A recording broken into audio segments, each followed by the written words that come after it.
자, 막셀바이오 쪽에 이제 오늘 프로그램 매수가 6만 주 매수 우위로 형성돼 있는데 오랜만에 이제 거래가 이제 560만 주가 터지면서 5천억 원의 거래 대금이 터졌습니다. 이렇게 되면은 사실 우리는 이제 내일 기준에 교육 종목으로 이제 오픈을 할 가능성이 있어요. 근데 이쪽도 아예 펀더멘탈이 뭐 대주 지분은 33%에 육박한다 할지라도 실적이나 이런 부분이 없어요. 그러니까 이제 오늘 기준에 움직임 폭이 왜 움직이나요 하셨는데 저도 몰라요, 사실은. 근데 결론적으로는 공시도 없어요. 주가가 움직일 만큼의 어떤 내용이 있다라고 한다면 공시가 나와야 되거든요, 사실.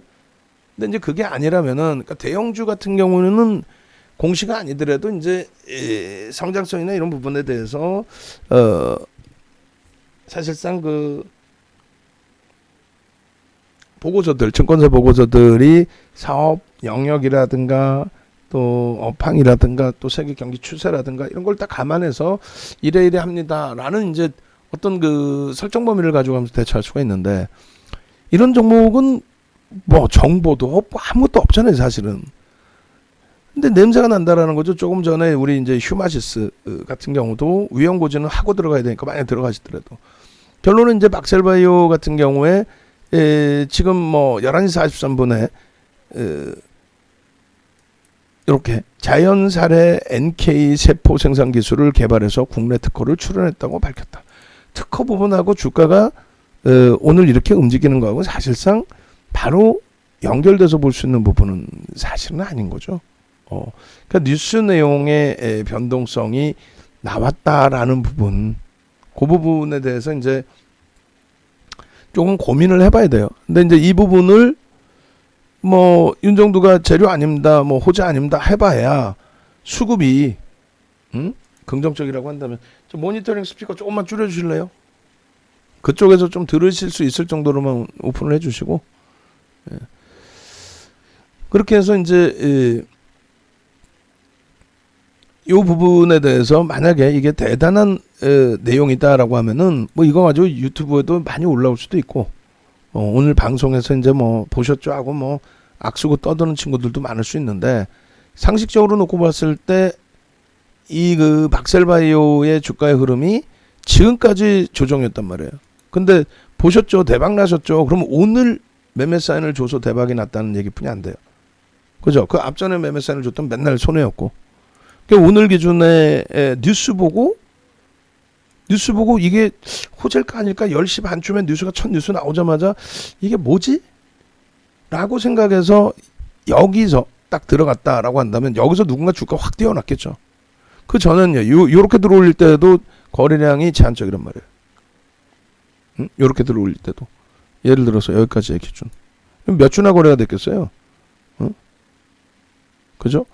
어찌됐건 요 기준점에 누군가가 이제 자박거를 올려놓고 VI 뭐 발동되고 그러고 나서의 이후의 흐름인데 제일 중요한 거는 내가 편입하고 나서의 이제 그 수익 범위의 기준이 될 겁니다. 그러면 여기 VI가 여기서 형성이 된 것 같고 시가가 그다음 눌린 다음에 다시 쭉 뻗어 올라서 여기인데 그렇게 따진다면 이제 최대폭 한 10%의 변동을 줬고 뭐 차익 실현 기준이 잡힌 거고 그죠? 그럼 질문 내용이 뭐였냐면은 지금 50% 이상 손실이시고 참 이걸 정리를 못하고 너무너무 어려운데 그 바닥에서 이렇게 움직여봐야 남들은 뭐 대박 나셨죠 하지만 그 고점에서 잡히신 분들 50%라고 그러면 예를 들면 20만 원에 사신 분들은 여기서 이만큼 들어 올려놔 봐야 간의 기별도 안 간다는 얘기예요. 이게 과연 그러면 그만큼 돌려질까 했을 때 뭐 예단하기가 어렵잖아요. 결국은 이렇게뿐이 안 돼요. 뭐냐면 이 그 막셀바이오 같은 경우에 만약에 여기서 난 기준을 잡고 어떻게 좀 대처를 좀 잘해보고 싶다라고 하시면은 이렇게 잡으세요. 323990 옛날에 이제 피플바이오, 막셀바이오 엄청나게 방안해서 들어가고 뭐 기준점 잡아드리고 그렇게 했는데 예를 들면 오늘 보니까 뭐 9만 원 정도 수준이 되겠죠. 오늘 기준에서. 그 이전에 뭐 잡았다고는 좀 글쎄요 잡기 쉽진 않고 결론은 이 고가 대비해서 마지노선은 이겁니다. 나 오랜 기간 기다렸어요 하더라도 진짜 말 그대로 97,000원 이탈되면 정리하시는 게 맞아요. 그리고 나서 내일 다시 공략을 하더라도 없던 거 따지고 이제 제로 베이스라고 해놓고 거래량 부분이 터지고 이제 오늘 거래대금이 전체 시장에서 2위입니다. 2위까지 치고 올라왔어요. 그죠? 그리고 이제 전일 대비 21%예요. 우리는 지금 이 자락에서는 못 쫓아가요. 따라가지를 못해요. 편입을 못해요. 근데 장중에 26%까지 올라갔던 종목에 대해서 뉴스 하나 가지고, 그러니까 뉴스가 이게 아니 대박 뉴스인데 왜 뉴스 하나 가지고라고 표현하느냐라고 했을 때도 야, 이거 뭐 3분의 1, 2분의 1, 26%까지 올라갔다 이렇게까지 밀리면 힘이 있는 걸까요? 그렇지 않죠. 근데 이제 95,000원이면은 일단은 또 그 기준에서 놓고 봤을 때 상승률이 15%를 넘긴단 말이죠. 그럼 결국은 3분의 1도 안 되고 2분의 1 정도 기준만 된단 말이에요. 예. 그럼 2분의 1까지 고점 대비 13% 밀렸는데 거기서 편입을 하겠다? 그건 뭐 개별 판단 기준으로 설정하는 게 옳을 것 같습니다. 그래서 일단은 마지노선 범위까지 내려와 있기 때문에 저 범위까지 내려오면 이제 정리가 맞고요. 원래 이제 기본적인 기준에서는 9만 원의 편입을 단행하셨다라고 한다면 10% 정도 수준이니까 1.5에서 2%, 또 3에서 4% 이렇게 해서 그 조정이 나오면 저기서 전량 정리하는 게 맞죠. 근데 원체 이제 고점에 갖고 있었기 때문에 여태 기다렸는데 나 더 기다리겠다 해도 마지노선은 97,000원 이탈되면은 뭐 97,500원, 97,000원 이탈되게 되면은 정리하시는 게 옳다. 그러고 나서 내일 아마 이 종목은 또 올릴 거예요. 우리 기준에서는 새롭게. 자, 오늘장 공략주 어떻게?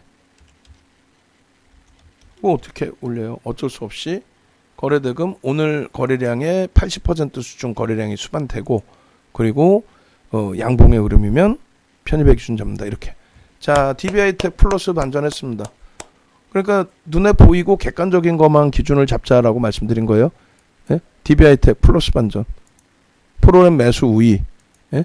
그러면 여기서 실패가 돼도 우리는 또 문자가 나갑니다. DBI텍의 경우에 기다려왔던 눌림폭 조정이었고, 수급이 프로그램이 일단은 들어와 있다라는 거는 프로그램 이외에 매도가 있다 할지라도 어떻게 돼요? 프로그램 이외에 매도가 있다 할지라도 손바뀜의 기준이 되겠죠. 프로그램 매수가 일단은 소폭이라도 있으니까 손바뀜의 기준이 된다. 거래량이 제한적이라서 공격적으로 잡아 들어갈 수는 없지만 우리는 수익 이상의 기준에서 설정 범위를 가지고 가고 있는 거니까 오늘 62,700원 이하 편입 잘 하신 거고, 63,700원 기준에서도 신규 편입자 그대로 15% 기준에 목표 주가 75,000원 유지, 매집 10% 수준 단행됐다라는 거 감안하면서 편입 기준 설정합니다. 눈에 보이는 거 실적, 눈에 보이는 거 수급, 눈에 보이는 거 보고서, 앞으로의 성장성에 관련된 그렇죠. 그래서 나머지 뭐 하이닉스든 이런 쪽의 실적, LG전자든 이런 쪽의 실적, 그리고 추가적으로 이제 자동차 업종의 기준 지금 조금씩 낙폭 줄이고 돌리고 있어요. 전체 시장이. 거기에 HMM 또 SM의 기준, 또 뭐 카카오 게임즈도 꼬리 달고, 꼬리나 마나 오늘 변동성이 제한적이니까 시초가 넘기는 흐름에서는 좀 들여다볼 거고, 나머지 이제 종목군들의 흐름. 에코프로 BM도 뭐 좋아요. 자, 그렇게 놓고 보시면 무난할 것 같습니다. 그렇게 해서